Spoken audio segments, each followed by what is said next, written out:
significa a modo de totalidad. Humanidad, forma, significa a modo de parte. Ninguna realidad natural que tiene materia es su misma esencia. Esto es fundamental. Ninguna realidad natural, ninguna sustancia natural que es compuesta, que tiene materia, no es nunca su misma esencia. Porque es la esencia más la individuación que le da la materia. Es como diríamos una esencia individuada, el principio de individuación en la materia. Por eso la especie o esa esencia se multiplica en numerosos individuos. No que la misma esencia numéricamente uno está en diversos individuos, no. La misma especie está en diversos individuos, cada uno es quien es. Pero allí donde la esencia necesita de un sujeto material en que sostenerse, allí viene, como la materia es el principio de individuación, cabe la multiplicación. Por eso en los ángeles no hay multiplicación. No hay muchos de una especie, no hay más que uno. ¿Por qué? Porque el sujeto de sustentación no es la materia, o no incluye la materia. Ninguna realidad natural que tiene materia es su misma esencia, sino que es un sujeto que tiene esa esencia. Es un individuo que tiene esa esencia, que tiene la humanidad. La esencia es igual a la materia más la forma. El individuo es igual a la materia más la individuación o límites. Y además la forma.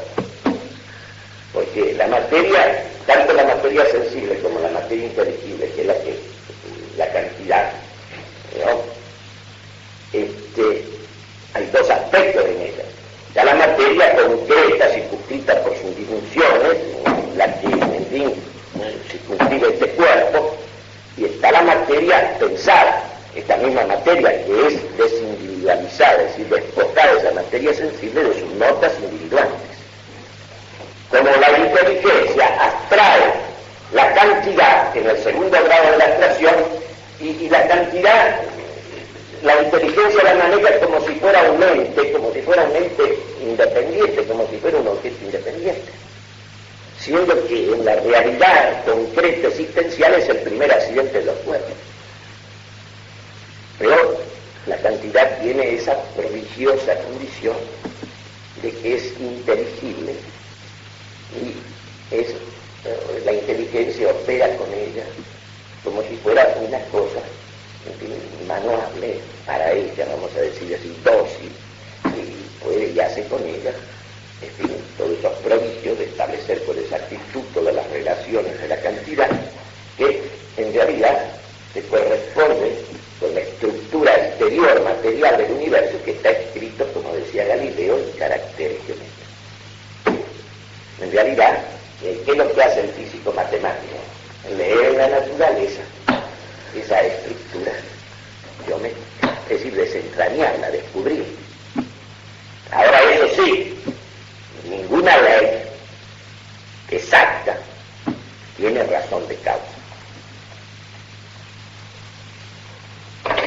Por ejemplo, si yo digo que la ley de atracción de la gravedad, expresada en una fórmula matemática, es proporcionalmente directa a la masa e inversamente proporcional al cuadrado de la distancia, yo lo que hago es escribir simplemente, es fijar una medida. Ahora, este conocimiento tiene un valor para la eternidad, hablo para la vida eterna, ¿no? ¿Qué importancia tiene? Aparte de que, en fin, digamos así, en el cielo de Dios o en el infierno del diablo, o en el purgatorio, ¿qué importancia tiene que la aceleración de la gravedad sea 9 metros 81 por segundo? No tiene ninguna importancia. Ahora, aquí abajo tiene una enorme. Esa ley de atracción de los cuerpos la que ha permitido hacer los vehículos espaciales. Entonces tiene una importancia enorme, pero es una importancia enorme para las condiciones materiales de la existencia humana nada más. Pero no te agrega nada para ser más hombre, ni para ser menos también. Las puedes usar para el bien o para el mal, pero de suyo ellos son indiferentes. Esta es otra cosa que también tenemos que aprender. Porque que la matemática, usted le diga, es una ciencia demostrada, es una ciencia perfecta en lo suyo, es una ciencia incomparable en su estructura lógica, no cabe ninguna duda. Pero esa ciencia no tiene más aplicación que para manejar el mundo exterior, el mundo material. Fuera de ahí no tiene aplicación. Y cuando la aplicamos, caemos en las más grandes aberraciones. Como ya tantas veces me he referido en el plano de la justicia. La igualdad exacta es sí mismo. Es la que Shakespeare trató en el Mercader de Venecia en el problema del judío Yair, cuando quería cobrar exactamente la deuda. ¡Exactamente! Y entonces la respuesta fue, sí, le podés sacar un cacho de carne, que era el que estaba convenido. Pero eso sí, si se cae una gota de sangre, entonces eso no está convenido. ¿De acuerdo? Pero claro, confundir la igualdad, que es la justicia.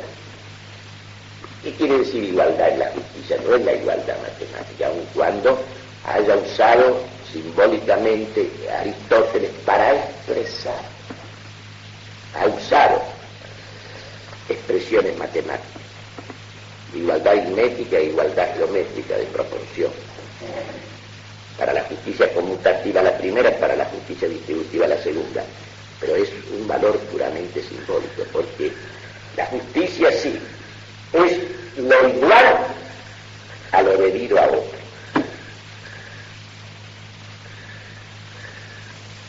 Pero la justicia no se confunde jamás con la exactitud, como ya lo hemos advertido. Inclusive, cuando una persona que tiene inmensa riqueza le presta a uno que no tiene nada una cantidad de dinero para que le devuelva lo mismo, y sin tiempo, sin plazo, es decir, sin interés y sin plazo, no le devuelve nada. Porque el esfuerzo y el valor que tiene para ese que no tiene nada es muchísimo mayor que para ese que tiene la misma cantidad. Y que alguien me conteste o me dé un argumento de que no es así. Lo que pasa es que nosotros, al hacer el convenio, fijamos en base a una igualdad puramente abstracta, puramente nivelador. 100 es igual a 100, lo cual es indiscutible. Los 100 pesos para mí, que soy muy rico, no son iguales a los 100 pesos en él, que es pobre. Por eso no hay que la justicia social, es la gran mistificación del tiempo que vivimos, es creer que el problema incluso de la convivencia humana, de la sociedad mejor es resolver el problema de la justicia social. La justicia social no tiene solución en términos de justicia exclusivamente. Reclama esa perfección de la justicia que es la caridad. Y la caridad es de Dios. Entonces, y no anula la justicia, esto nunca anula la justicia. La prueba está que nuestro Señor Jesucristo, ahí están las dos cosas juntas, la caridad y la justicia. Porque Él, con su muerte, está satisfaciendo la justicia de Dios. Y lo hace por amor. Él, el inocente, paga la deuda del hombre. La paga con su sufrimiento y su muerte de Cristo. ¿Y por qué la paga? Por amor. Gratuitamente. Casi diría porque se le da la gana, que es la mejor manera de amar. Porque lo de la gana tiene importancia. Porque en el ser inteligente hecho para la verdad, la gana, que es el apetito, que es el impulso radical, entrañable, ¿no?, que es la apetencia más íntima y profunda, está en la línea de la verdad. Es en la verdad que se nutre. Por eso es la verdad la primera que nos ama. Y Cristo es la verdad, es el primero que nos ama. Porque es la verdad. En fin. Bueno, ya con esto tenemos aclarado el punto. La esencia a quien se aplican los categoremas se aplica por su parte al individuo, Juan es hombre. ¿Qué quiere decir la esencia que se aplican los categoremas? Claro, porque a la esencia se aplican tres categorías: género, especie y diferencia. Porque después los otros dos categoremas son el propio y el accidente. Es decir, las intenciones lógicas que se refieren a las propiedades de los seres y que se refieren a los meros accidentes. Pero a la esencia se aplican tres intenciones lógicas. O sea, tres predicables, tres categorías: género, especie y diferencia. Y pasamos al capítulo 3. Determinada la significación del término esencia en las sustancias compuestas, corresponde determinar la relación que guarda con las nociones género, especie y diferencia, es decir, con las tres categorías. Es decir, porque la esencia es el mismo ser en la realidad de cada individuo y en la mente que piensa la esencia. Y a la esencia la mente la capta, la asimila en esas intenciones lógicas que obtiene por abstracción. Pero es la misma esencia que existe en la realidad como individuo, existe en la mente como universal y abstracto. Pero la universalidad, cuando se habla del problema de los universales, la universalidad no es cosa intrínseca de la esencia.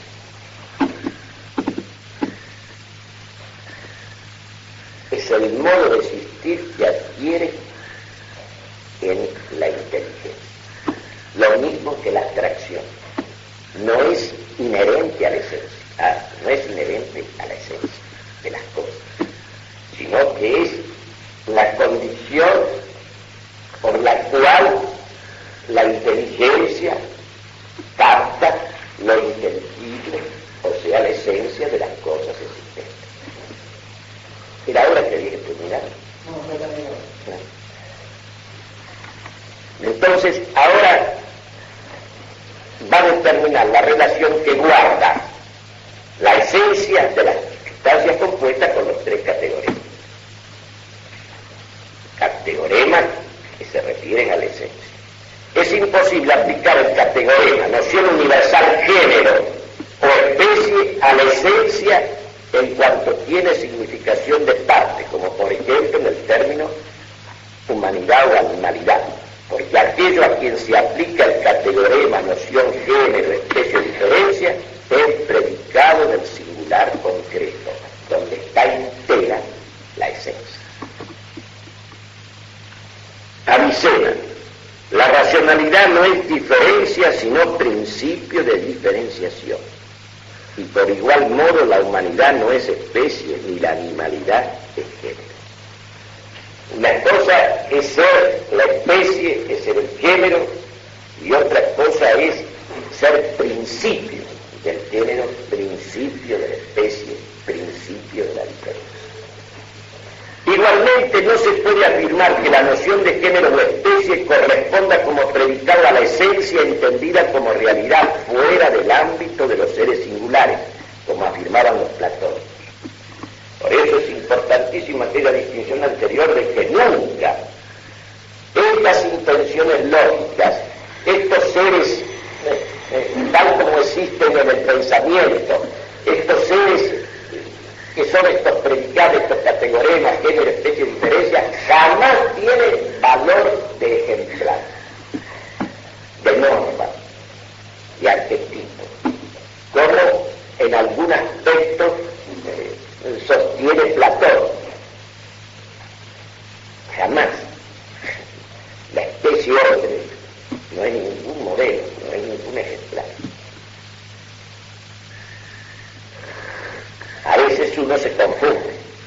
y dice, bueno, el sacerdote, y como es parte de la base de que todos son malos, los farsantes, lo que puede, los arrasa a todos. O si considera que ser sacerdote ya es una cosa, en fin, lo cual es verdad, en cierto sentido es verdad, pero puede ser una porquería. Y puede ocurrirle como al protagonista del Poder y la Gloria de Graham Greene, que al final le puede llevar una vida atrozmente blasfema y negativa y destructora, en fin, después de sumar todos los vicios capitales y algunos más todavía en su vida, termina muriendo mártir. Por lo cual, con un solo acto, no solo se limpió del todo, sino que adquirió, digamos, la corona del mártir. Es maravillosa, es la mejor novela que ha escrito, y claro que es un sacerdote que vive no solo una vida mundana, sino una vida desdichada, es un hombre lleno de vicios, etcétera, ¿no? Y que por otra parte la vida sacerdotal la ha dejado completamente de lado. Este sacerdote está viviendo en esta situación en medio de la más feroz persecución religiosa en México, aquella del tiempo de Hurtado de Obregón, ¿no? Y entonces el final es maravilloso, porque este hombre logra llegar a la frontera, porque ahí al cura que pesca lo llama, ¿no? Logra pasar, salir de él. Y cuando ha salido, resulta que hay alguien que se muere, alguien que se va a morir, que está para morir del otro lado, que lo llama, que lo reclama, porque sabe que es sacerdote y por lo tanto lo puede asistir. Entonces este hombre, cargado de vicio, cargado de miseria, en fin, que ha llevado la peor vida, ese hombre finalmente vuelve, sabiendo perfectamente que el regresar es muerte. Atiende al moribundo y él llama. Y entonces uno ve, claro, la gente cree, por ejemplo, ¿cómo no va a ver? Uno podría decir, caramba, este vivió mal toda la vida, resulta que porque murió bien, ahora se le arregló todo. Es como esos viñadores, ¿se acuerdan cuando la parábola de los viñadores, ¿no? Resulta que unos estuvieron deslomándose desde la primera hora y los que llegaron una hora antes recibieron el mismo salario. Ustedes se dan cuenta la justicia de Dios como es, que distinta que la exactitud. Porque cuando los tipos que habían trabajado de la mañana reclamaban, tenían razón. Desde el punto de vista de la justicia como igualdad exacta, tenían razón. Pero es que la justicia de Dios es otra cosa, es la verdadera justicia, es una justicia que no es sin amor, como el amor nunca es injusticia. Digamos, como dice San Juan, Dios es amor, pero agreguemos que es también justicia, es misericordioso y justiciero a la vez.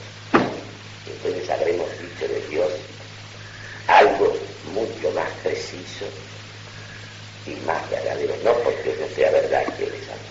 Además, el amor es la perfección de la justicia, pero es justicia. Y observen que el último acto de Dios, de Cristo, con los hombres no va a ser un acto de amor, va a ser un acto de justicia.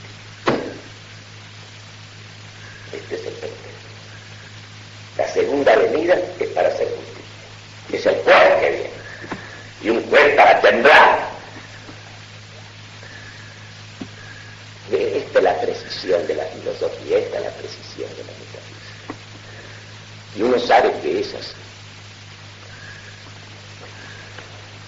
Ni siquiera se eximió de la justicia del mismo. La cumplió, la satisfizo. ¿Qué vamos a pretender nosotros de un amor sin justicia? Por eso dice Santo Tomás, el amor sin justicia es fuente de anarquía y de disolución. Y la justicia sin amor es una crueldad pavorosa.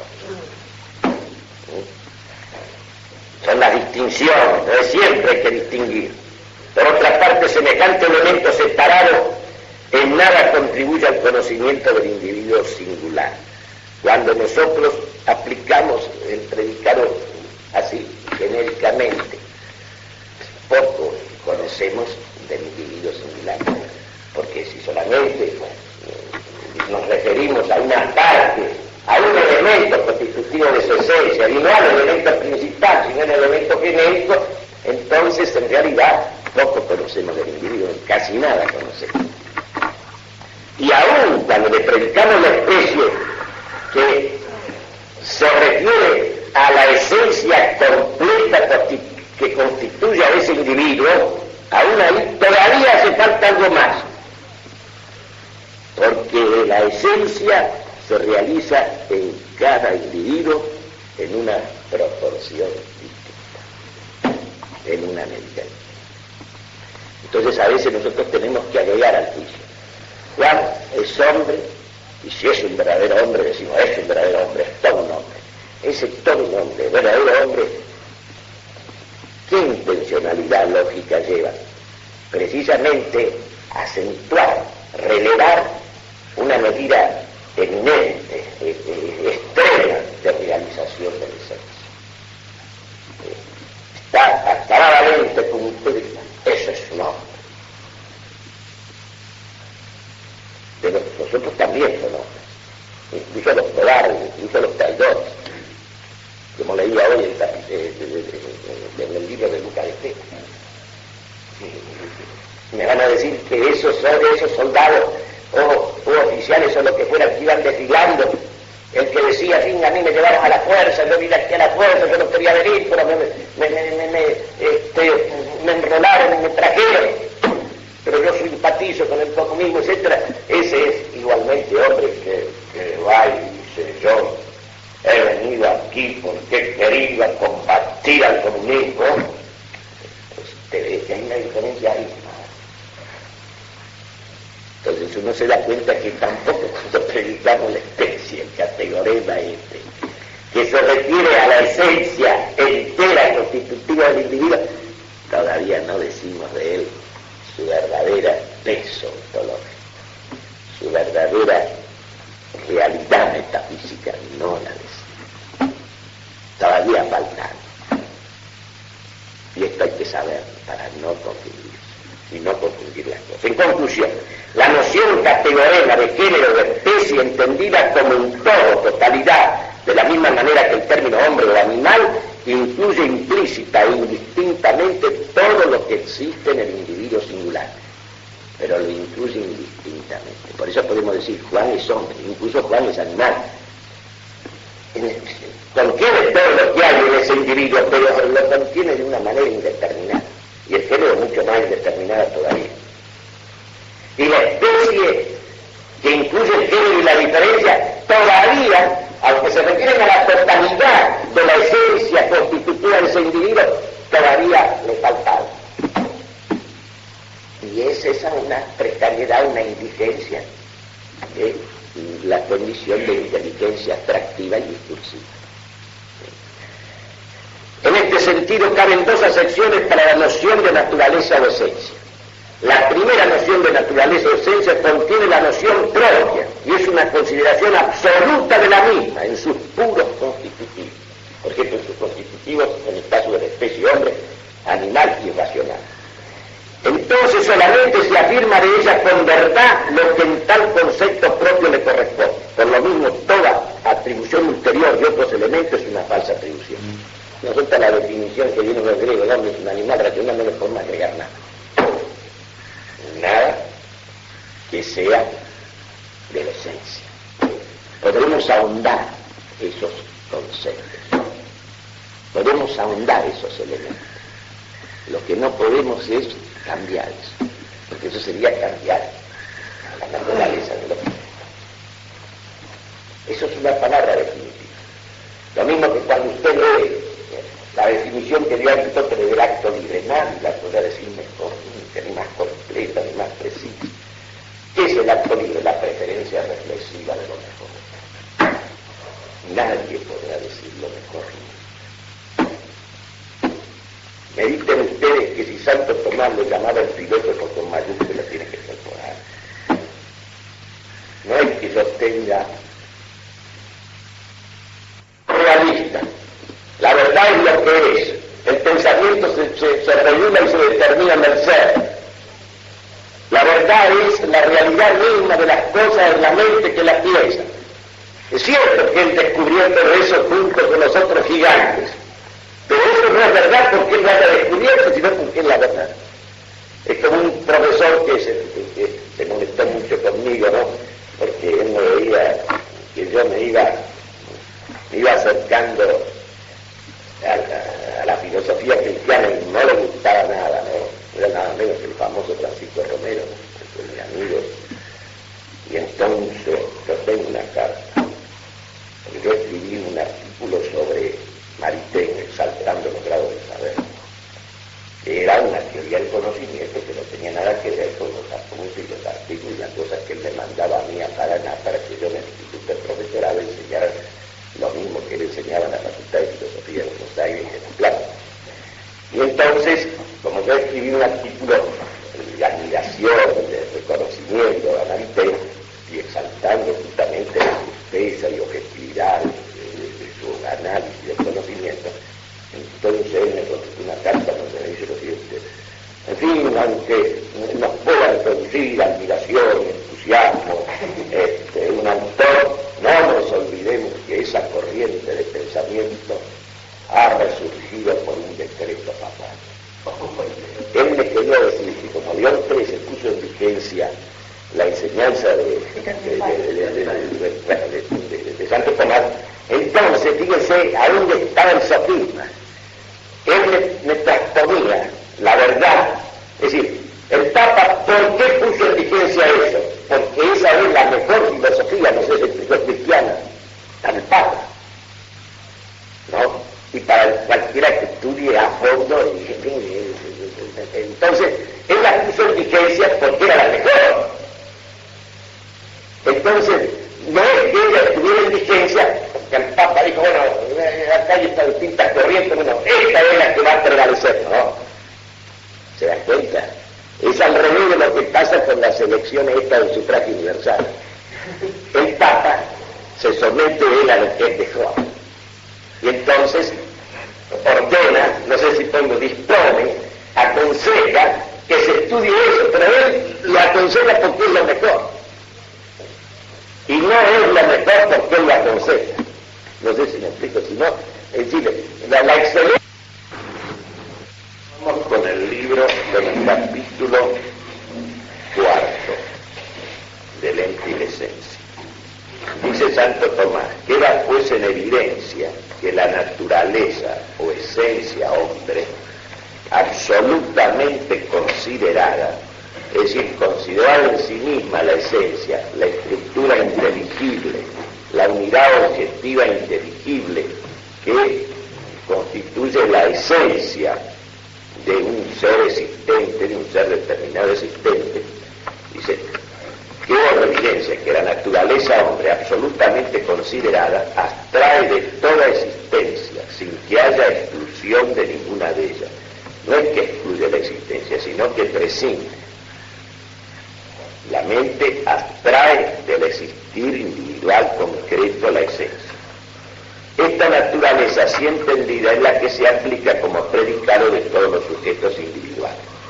Es decir, esta naturaleza abstraída de la cosa existente, del individuo existente, es la que, por obra del entendimiento, se constituye en categorema, el género, especie, predicado, y se aplica, de género, especie y diferencia, y se aplica a todos los individuos que están constituidos en esa esencia, o por esa esencia. Con todo, no se puede afirmar que la esencia o naturaleza absolutamente considerada sea una estructura universal. Ella, de suyo, la esencia de una cosa que constituye una cosa, no es universal. Porque en la realidad es individual y en la mente se hace universal, pero por obra de la mente que abstrae esa esencia del individuo existente. Así que en sí misma la esencia, considerada absolutamente en sí misma, no es ni individual ni es universal. Entonces, la naturaleza humana, o sea, la esencia constitutiva de hombre, absolutamente considerada, no implica ninguna de las dos condiciones o caracteres de lo universal, que son la unidad y la comunidad. Si ser común a muchos individuos fuese exigencia de la estructura inteligible hombre, en cualquier sujeto en que se hallase la esencia o naturaleza o humanidad se encontraría también afectada por la comunidad pluralidad. Es decir, si la esencia arrastra el carácter común, universal que tiene la mente, al estar en el individuo mantendría ese carácter. Si fuera constitutivo de ella en sí misma, al existir un plano entero, la naturaleza hombre, la esencia hombre, incluiría ahí en la existencia en plano entero ese carácter común que tiene en la mente y que permite predicar a muchos.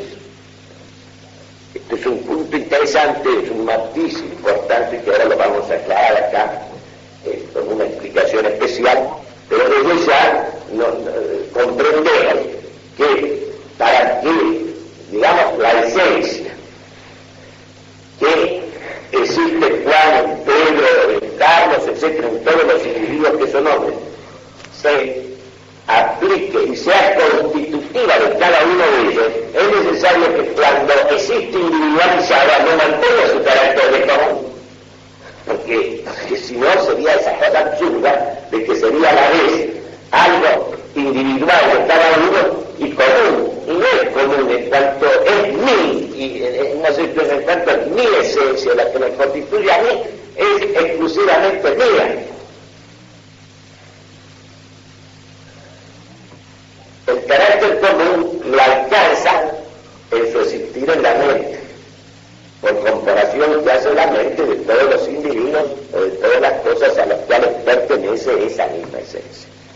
Entonces, si ser común a muchos individuos fuese exigencia de la estructura inteligible, o sea, de la esencia tal como existe en el pensamiento, tal como está en el pensamiento hombre, en cualquier sujeto en que se hallase la esencia, naturaleza, humanidad, se encontraría también afectada por la comunidad, por la pluralidad. Sería la vez singular y plural. Lo cual es falso, porque en el individuo Sócrates no hay pluralidad alguna, sino que todo en él está individualizado. Es decir, la esencia, hombre, en Juan o en Sócrates, está enteramente individualizada. Esa misma esencia, que en su existencia en la mente como predicable, como categoría, tiene un carácter común. Entonces de aquí viene esto que se los voy a entregar completo y que lo voy a leer y comentar lentamente. La esencia o naturaleza de un ser real, singular y concreto puede tener tres estados distintos. Tres estados distintos, no tres presencias distintas, tres modos de existir, sino tres estados distintos. Primero, estado o esencia de la esencia, unidad objetiva inteligible en la existencia singular y concreta, en la cual se verifica. La esencia hombre se verifica en Juan. Es la esencia o naturaleza individual. La esencia es individual, singular, en cada uno de nosotros. Si fuera común, por lo pronto parecería que la misma esencia está en todo y cada uno de nosotros. Y si arrastrara en cada uno de nosotros el carácter común que tiene la mente, entonces a la vez sería mía y de todos. Y es mía exclusivamente, o suya. Segundo, estado de abstracción tiene la esencia por obra del entendimiento, pero considerada la esencia en su contenido inteligible formal, es decir, en los elementos que la constituyen, en los elementos esenciales que la constituyen a esa esencia, considerada en sí misma, considerada de suyo, en su contenido puramente, en su contenido formal, esa esencia, por ejemplo, animal racional, si se trata de hombre, es una esencia o naturaleza en sí.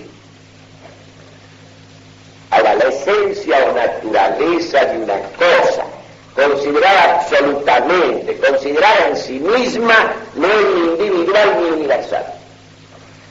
No es ni individual ni universal.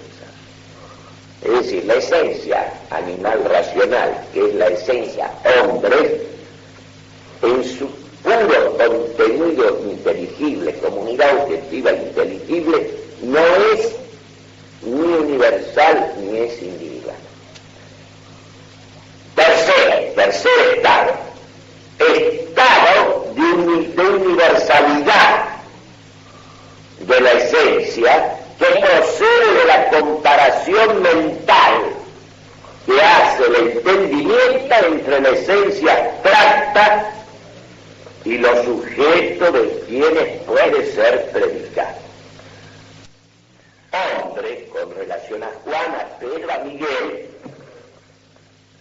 es una esencia o naturaleza universal, porque se puede predicar de todos ellos y de todos los individuos. ¿A dónde proviene esa universalidad? Proviene de ese modo de ser abstracto, es decir, de existencia abstracta, intencional, que esa esencia tiene el entendimiento. Eso es lo que le permite al entendimiento constituir en categorema, es decir, en predicable y predicable común a las esencias. Entonces, toda esencia expresada, unidad objetiva inteligible, necesita para ser un concepto universal, por ejemplo, el concepto universal de hombre, de oro, de caballo, lo que fuere, tener unidad y comunidad. Esto es, ser un algo común a muchos. Ser un algo común a muchos. Y comunidad. Esto es, ser un algo común a muchos a quienes se aplica por identidad. Y a los muchos se aplica por identidad. En el sentido de que cuando decimos nosotros, Juan es hombre, Pedro es hombre, etcétera es hombre, decimos algo que es idéntico a cada uno de ellos, porque decimos la esencia en abstracto. Pero esa esencia en Juan está individualizada y es exclusiva de él y tiene una ponderación óptica distinta en su individualidad o en su individuación de la que tienen Pedro. Por eso no hay más que la analogía para poder entender eso, porque en parte es lo mismo, pero en parte no es lo mismo. Al contrario, es diversa, está individualizada, y está enteramente individualizada. Es decir, que en el individuo la esencia no es las tres hombres, los tres hombres, los tres hombres, los tres hombres, los todos son iguales. ¿En dónde se basan esas promociones de la igualdad? En eso, precisamente. En que nosotros transponemos ese carácter común que tiene la esencia en el pensamiento, se lo aplicamos a la realidad. Claro está que no tenemos otro modo de pensar las cosas, pero tenemos que tener siempre muy presente una intención lógica no es lo mismo que una realidad efectiva. En eso tenía razón Kant cuando decía 100 pesos pensados no son iguales a 100 pesos en el bolsillo de uno. En algún sentido es lo mismo, porque la noción de 100 pesos es igual, téngalo o no lo tenga, pero en realidad en su concreto existir no son iguales. Entonces yo no debo confundir un posible con un existente. Algo tienen igual, la esencia es la misma, pero los posibles son muy distintos como meros posibles y como posibilidades realizadas. Es lo que la gente debe distinguir. Es una constitución maravillosa, ¿no es cierto? O que doctrina, principios, de cosas, no, muy bien, pero cuando se trata de algo que es para ser realizado, no sé si explico, para ser cumplido, para ser llevado a la existencia concreta, el problema no es que la ley maravillosa esté promulgada, sino que esté ejercitada. No sé si lo explico, es una cosa de sentido común.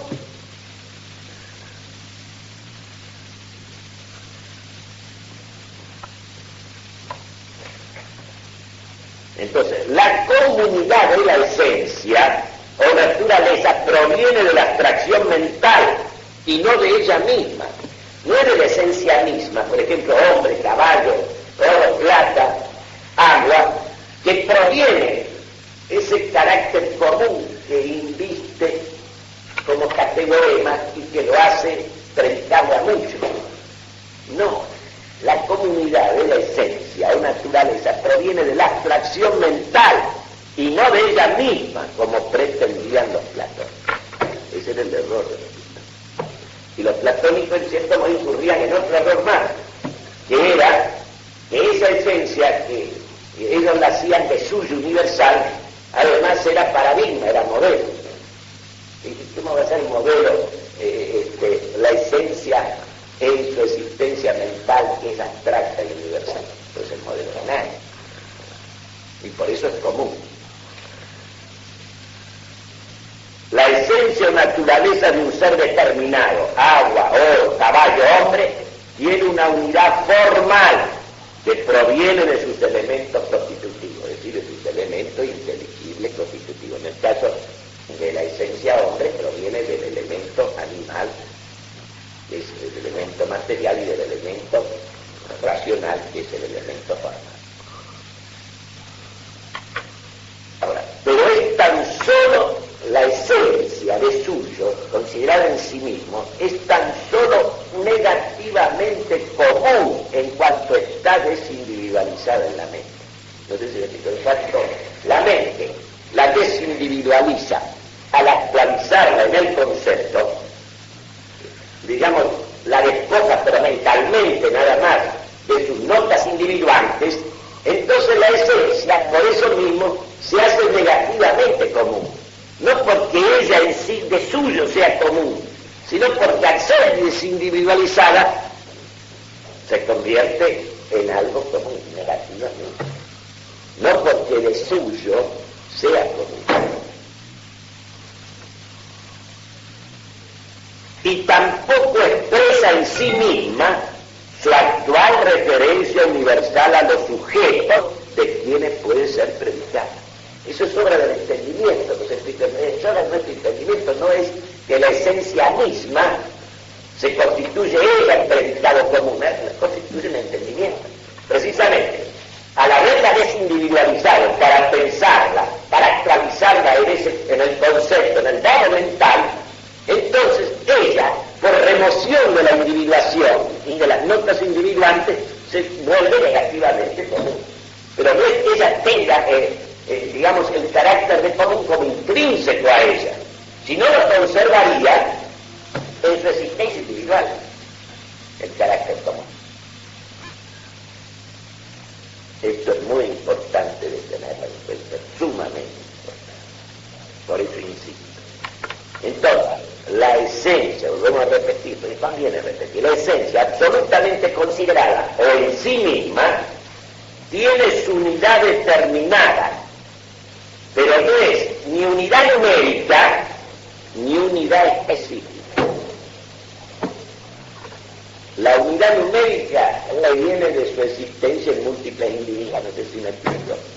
Y la unidad específica le viene de ser constituida en categoría, no sé si me explico, especie que se aplica en común a muchos individuos.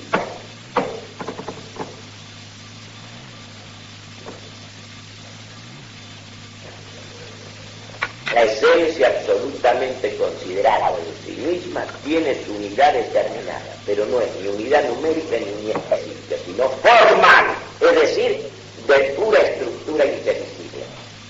La esencia, como núcleo inteligible, como tal, como estructura inteligible pura, tiene unidad formal. Porque la unidad aparece siempre por una razón, porque la unidad acompaña siempre al ser. Si no, no sería ser. Digamos, sea cual fuera el ser que yo considere, sea cual sea el modo de ser que yo considere, en cuanto es ser, es uno. Así como en cuanto es ser, es verdadero. Así como en cuanto es ser, es bueno. De manera que la unidad es la presencia del ser. La división es la ausencia del ser. Por eso hay que distinguir entre distinción en la unidad y división, que es romper, es decir, desintegrar una cosa, disolverla. Entonces eso es no ser. Pero el ser, en la medida que es uno. Y cuando se dan muchos seres que tienen que comportarse como uno, entonces viene la unidad de orden. Por eso el orden es el reflejo de la simplísima unidad en la multiplicidad, que concurre a una unidad de fin, porque está ordenada a una unidad de fin. Ustedes ven que la unidad está siempre. ¿Y qué pasa con el reino, con la ciudad, cuando se quiebra la unidad? Y la unidad tiene como causa formal, la causa de la unidad es la autoridad. Entonces se desintegra, se divide. Y dividirse es caer en la confusión, en la división, en el no ser, en el mal. Bueno, esta unidad formal, que es la que posee la esencia de suyo como núcleo inteligible, como estructura objetiva inteligible, es fundamento de la unidad genérica y específica, la cual proviene del entendimiento.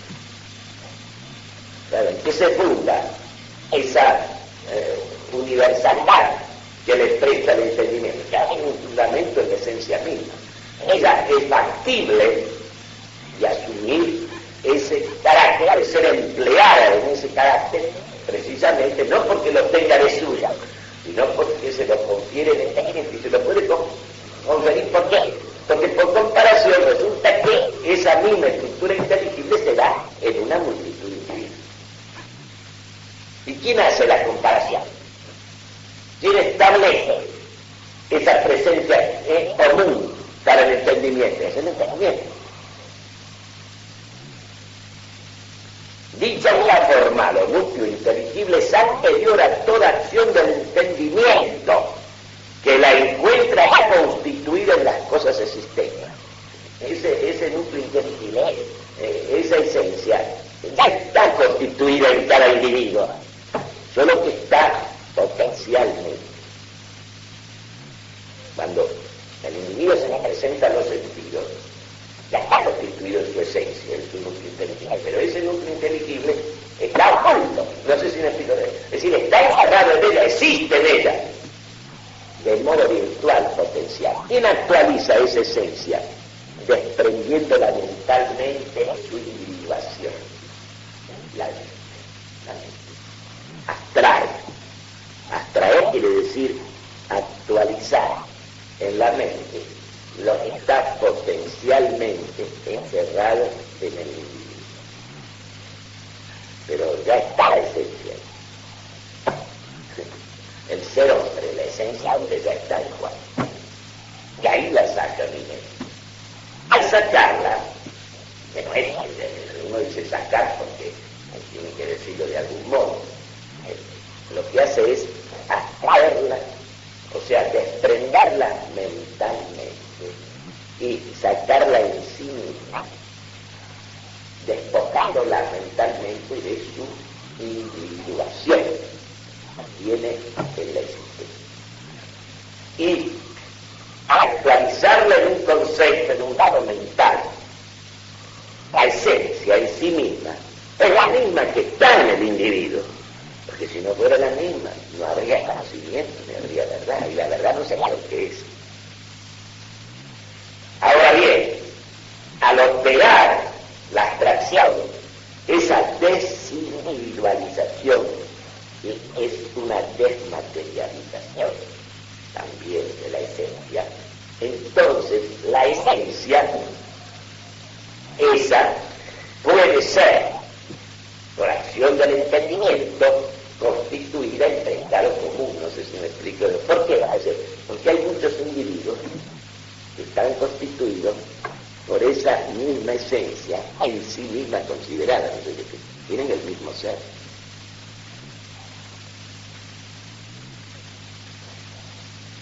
Entonces, dicha unidad formal o no inteligible es anterior a toda acción al entendimiento que la encuentra ya constituida en las cosas existentes, pero en estado potencial, por abstracción, la actualiza en un concepto verbo mental. Entonces, ahora pasamos a otro. Estos son los tres estados que reviste la esencia. Pero también hay otros tres modos de presencia de la esencia, que no se confunden con esto. Hay tres modos de presencia que tienen que ver con esto que acabo de tratar. La primera presencia de las esencias, o sea, juicios inteligibles de las cosas, razón de ser de las cosas, es el Dios, en el sentido de todo efecto que está contenido en la causa. Sobre todo cuando las cosas creadas, los seres creados, son efectos totales de la causa divina. Es decir, no hay nada en ellos que no sea efecto de la causa. Por eso se dice creación de la nada. Y creación de la nada no es en el sentido de que Dios crea de la nada no es nada. Lo que quiere decir eso es que el ser creado a sí mismo no es nada. Todo lo que tiene lo ha recibido. Por eso San Pablo dice en alguna epístola: ¿qué tienes tú que no lo hayas recibido?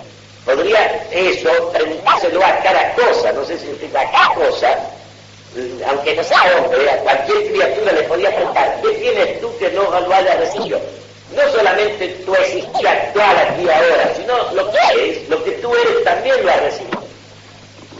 ¿Por qué? Porque la criatura es efecto total de la causa divina. Es decir, no hay nada en ella que sea de ella misma. Por eso, Dios podría. Lógicamente, uno piensa que no lo ha de querer. Pero no porque no puede, sino porque es infinitamente bueno, etc. Él podría animar la creación. Con solo, digamos así, retirarle, digamos, su sostén. La volvería a decir, no es que se volvería a ganar, dejaría de ser absolutamente. Porque todo lo que son lo tiene de esa causa. Por eso, cuando el hombre se apartó de Dios por el pecado, quedó marcado hacia la nada, que es lo único suyo, propio, la criatura. Es lo único que nosotros tenemos como propiedad estricta nuestra, es nada. Cuando nosotros abandonamos al ser nuestro principio, nos dividimos de él, nos apartamos de él, hacia dónde nos precipitamos, hacia que es nuestro. Y claro que propiamente es nuestro, nada. ¿Y cuáles son en nosotros, en el hombre del pecado, los signos canales? Son todas privaciones. Son la decrepitud o corrupción, el sufrimiento, la ignorancia, la muerte. Observen todos estos nombres. ¿A quién nombra? ¿A qué cosa nombra? Nombran ausencia, falta de... Nombran al ser, la ausencia de ser, la privación, son negaciones. Son todos conceptos negativos. Fíjense qué interesante, porque esas negatividades son de alguien, es a nosotros. Porque no es lo mismo, pongámonos en el diálogo condenado irremediablemente para la eternidad. Pero él como ser sigue siendo bueno. No verdadero, ni en un grado, superior a cualquier otra. ¿Dónde está la maldad? En la obra de en la acción de la. Pero el ángel no puede destruir él, porque sería entonces corregir la obra de Dios, no lo podría modificar. Es decir, el diablo como ser, hasta podríamos decir que es amado, ¿no? El diablo es aborrecible por su conducta, vamos a decir, por lo que ha obrado.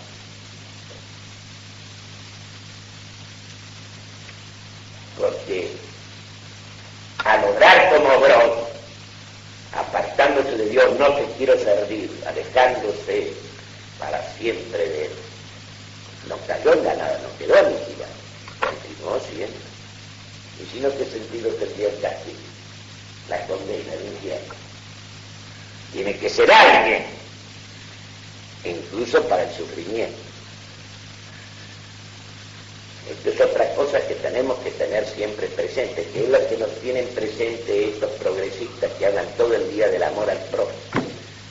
Porque ustedes se fijan que en lugar de hacer argumento, digamos, porque uno puede disentir con lo que decía el padre, tiene otro criterio, otra manera de pensar, pero él no se refirió para nada a lo que el padre dijo. La acusó directamente de ser mal sacerdote de Cristo porque llevaba la sotana, aunque no lo dijera así. Lo acusó de deshonestidad en la selección de los textos. Eso es real, que lo acusó de eso. Y todavía dijo más, que lo único que había error de la basura. Porque eso lo dijo concretamente. Lo cual ya supone haberle atribuido no ya intenciones, sino los peores males que puede hacer. Porque imagínense es una cosa increíble. Todo fue una expresión de odio, de resentimiento, y de resentimiento hacia la persona del Padre. ¿Se dan cuenta? Tanto hablar de amor, Dios es amor. Esto me recuerda un personaje de Dostoyevsky. El hombre se desvivía de amor al prójimo, de fraternidad, de filantropía. Escribía artículos todos los días encareciendo, promoviendo, exhortando, amar al prójimo. Y no podía soportar el dolor de nadie sin dolor. Este es el problema. Entonces, primera presencia de las esencias en la mente divina. Digamos, en la ciencia de Dios, los seres creados están como en la mente del artista. Es un cómo, nada más, en una comparación, una analogía, como en la mente del artista están, digamos, las ideas de sus obras. Solo que hay una distancia entre una simple analogía. Segunda presencia de la esencia. La esencia existe en sí misma, en su ser natural, determinado y concreto. Si la esencia hombre existe, primero en la mente divina y después eventualmente.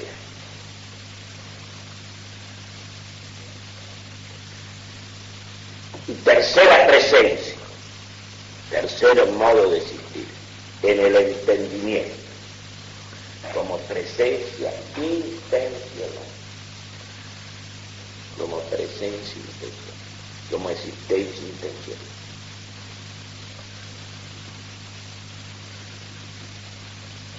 Vea qué maravilloso este verso de Juan Ramón Jiménez sobre la inteligencia. Inteligencia, dime el nombre exacto de las cosas.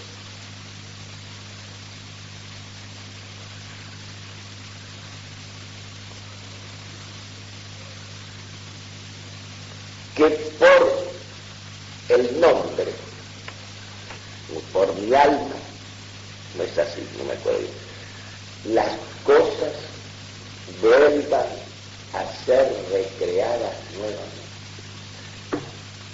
Y por mi alma inteligente, las cosas son recreadas nuevamente. ¿En dónde? En mi alma, que las conoce y las comprende.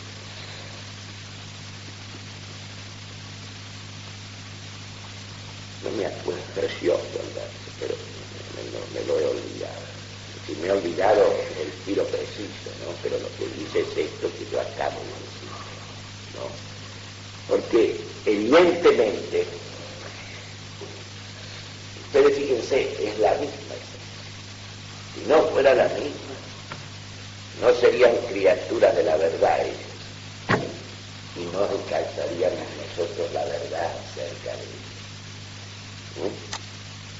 Si no fuera la misma esencia, en esas tres presencias, no serían ellas criaturas de la verdad, y no serían verdad en nosotros.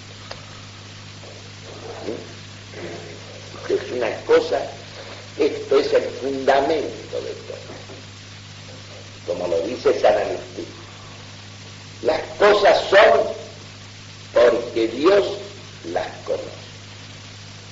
Y nosotros las conocemos porque ella las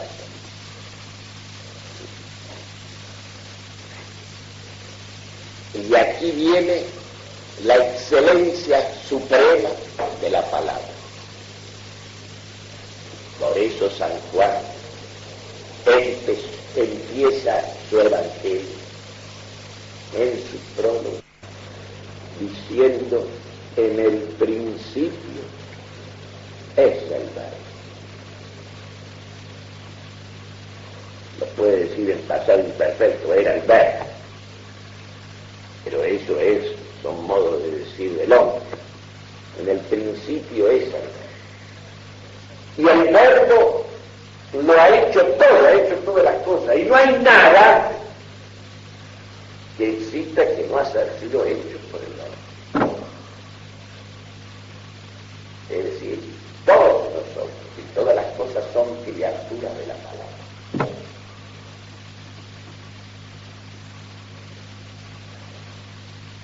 Y vuelven a ser palabras en el alma inteligente que las entiende y que las dice. Por eso, la palabra es lo primero y principal. Y por eso debemos hablar con propiedad. Porque si no hablamos con propiedad, como decía Platón, no solamente cometemos error, sino que hacemos daño a las almas. Las palabras son los que más ennoblecen o los que más envilen, los que más benefician o los que más perjudican. Y se explica porque este privilegio de la palabra como expresión del pensamiento, o sea, como expresión de la verdad, como manifestación de la verdad,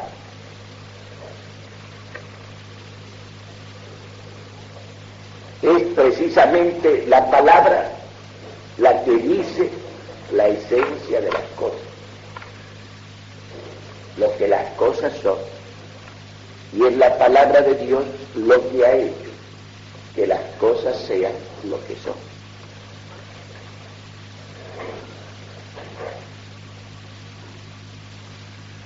Por eso Claudel, en uno de sus escritos donde habla de la virtud de los nombres, de las palabras, dice, el nombre, cuando nosotros nombramos a alguien,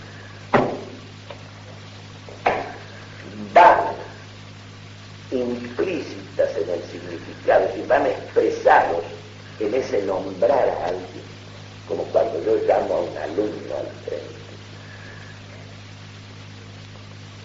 El ser en su doble acepción de existencia y esencia, de acto de existir, estar presente, aquí ahora,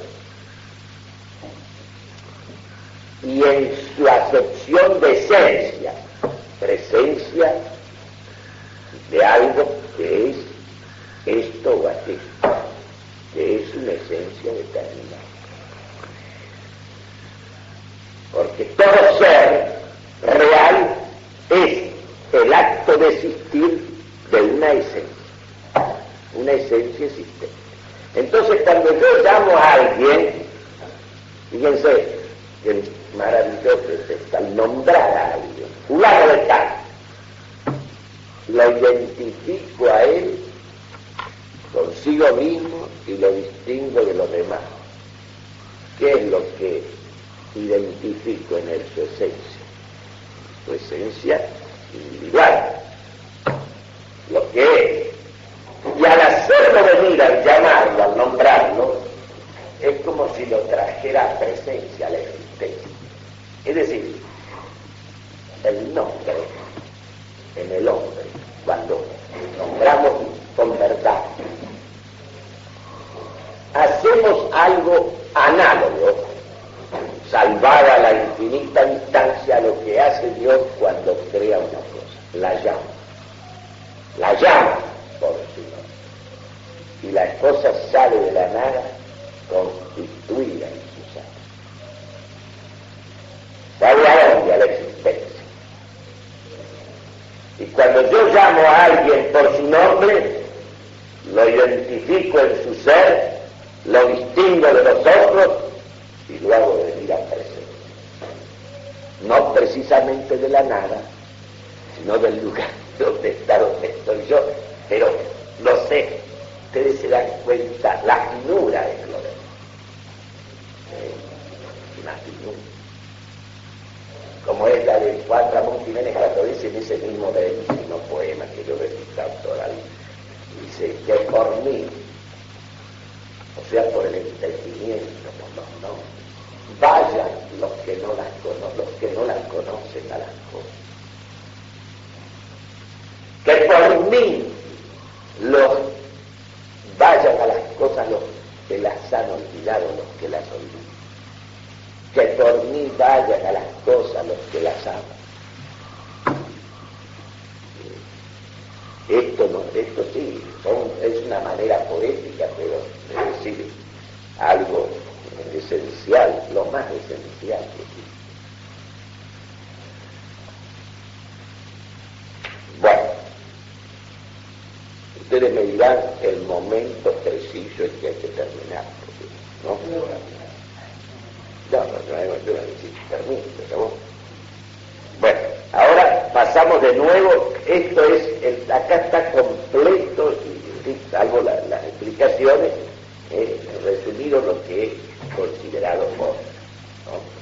Bueno, análogamente, dice Santo Tomás, no cabe afirmar que la estructura inteligible expresada por el género, por la especie, corresponden a la naturaleza humana considerada en cuanto tiene existencia individual.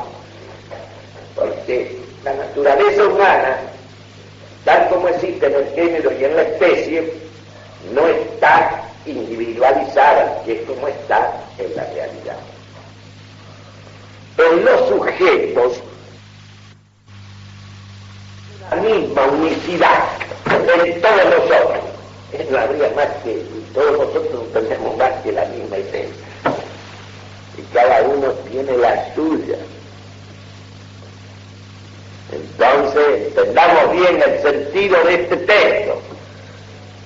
En los sujetos individuales, la naturaleza constitutiva de ese sujeto que existe en cada uno de esos sujetos no está existenciada como una misma unicidad correspondiente a todos, tal cual lo exige la noción de lo universal, que nos puede constituir.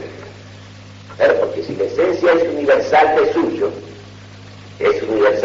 ¿cómo estaría en cada uno de nosotros existencia con esa unicidad de la universalidad? Entonces sería una esencia común a todos, que es el error de haber roto respecto al entendimiento, atribuir un único entendimiento a todos los individuos que somos, y con eso destruye el problema tan luego de la inmortalidad personal. Porque si el alma inteligente o la inteligencia es una cosa que tenemos en común todos, la misma inteligencia, y acá está aclarado eso en forma precisa. No queda sino decir que la especie, el categorema,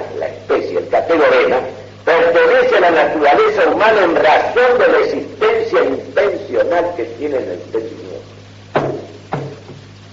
Así que la especie pertenece a la naturaleza humana en razón de la existencia intencional que tiene el entendimiento. Y no confundamos esa existencia intencional que tiene el entendimiento, de donde le viene el ser común a muchos, con que es común en cada uno de los individuos que es sujeto de ese ser. Esta misma naturaleza tiene en el entendimiento una existencia o presencia intencional, como acabamos de ver, de abstracción respecto a todas las características individualizantes. Y posee una y la misma estructura uniforme para todo individuo que es fuera del alma. En la medida, tiene una misma estructura uniforme para todos los sujetos reales, para todos los individuos reales, en la medida en que es la semejanza de todos ellos.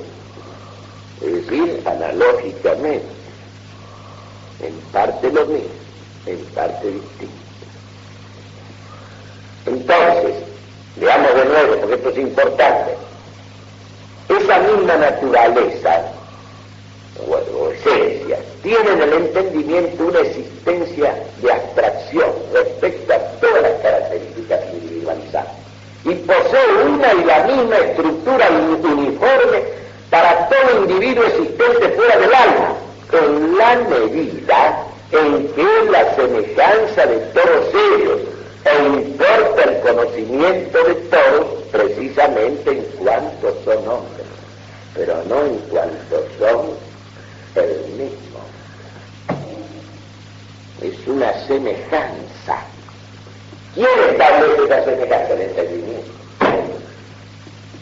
Y es el que relaciona, porque la semejanza no existe en la realidad. La semejanza es fruto de una comparación que obra aquí en el entendimiento, por el cual la esencia se constituye en categoría, o sea, en predicado, común a muchos. Ustedes ven que esta distinción es fundamental. Justamente porque hay en ella una tal relación a todos los individuos, percibe el entendimiento la noción específica, el categorema especie, y se la apropia. Y entonces recuerda aquí al comentarista, o sea, al error, es el entendimiento quien opera la universalidad de las cosas. Es el entendimiento que opera la universalidad. La universalidad no está en la esencia misma, porque la esencia misma en su presencia real, existencial, concreta, fuera de la mente, está individualizada enteramente. Aun cuando dicha naturaleza o estructura inteligible que representa la naturaleza entendida verifica en sí las condiciones de lo universal en cuanto referida a realidades extramentales, porque esa expresión de todas ellas, mirada como acto que existe en este o aquel entendimiento, es una noción intelectual individual, porque es el concepto de cada uno. No sé si todos podemos tener el mismo concepto de la misma esencia, pero el concepto considerado como acto del entendimiento es individual, es de cada pensante, de cada sujeto pensante. Lo que se reviste de universalidad es esa estructura inteligible que es el contenido, como se dice. Por eso, cuando se analiza, por ejemplo, se hace la fenomenología del acto de conocer, y ¿qué hay en el acto de conocimiento? Un sujeto que conoce, un acto de conocer. Ese acto de conocer, de concebir, por ejemplo, es individual, lo estudia la psicología. Es un acto de mi alma en el acto de entender. Luego está el pensamiento pensado en ese acto. Ese es el que estudia la lógica.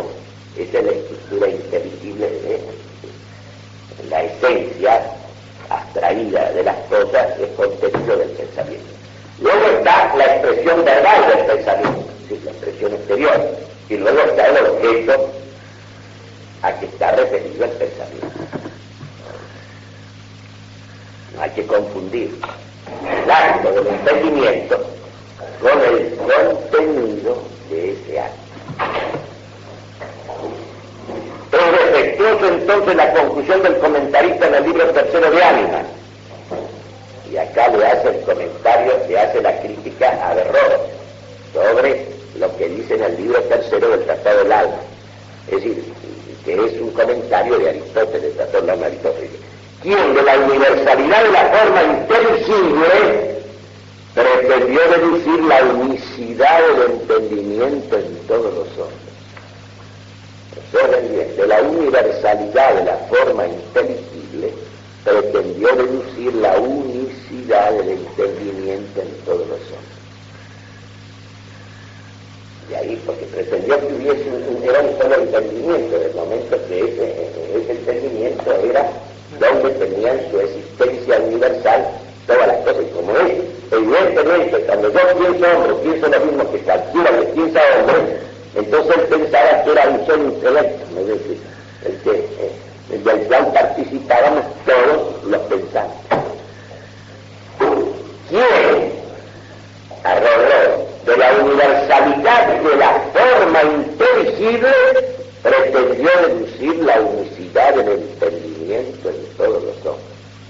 Porque la universalidad de esa noción o forma inteligible no proviene del ser existencial o existir que posee como acto el entendimiento, sino de la relación que guarda con las realidades como semejanza que es de las mismas. Es decir, que la universalidad no está en el acto de concebir, sino está en el contenido de ese acto, en la estructura inteligible pensada en ese acto, que mi entendimiento abstrae de las cosas existentes y que lo puede hacer también el entendimiento de todo lo demás, pero de ahí no se concluye que porque sea el mismo contenido inteligible es la misma única inteligencia la que lo piensa, sino que es la de cada uno de nosotros. Y hay que finura y qué importancia tiene esta distinción, porque se puede concluir que porque todos los que estamos aquí pensamos lo mismo, el mismo ser, la misma esencia, somos una sola inteligencia, ¿no? Somos tantas como las que habemos aquí.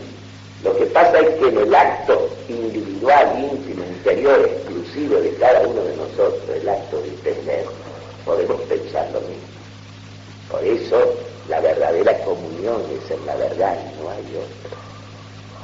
Al punto que Averroes llegó a exagerar esta unicidad, pretendiendo que era un solo entendimiento, no sé si explica en todos los individuos.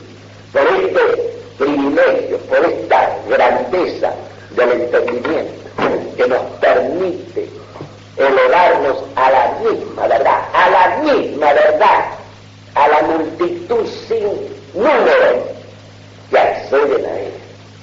Y claro, ¿qué otra cosa te puede unir más que la verdad que cada uno la piensa con su inteligencia, que es de él y exclusivamente de él, y sin embargo lo que piensa es lo mismo que pueden pensar todos cuando pensamos la verdad, o sea, lo que es?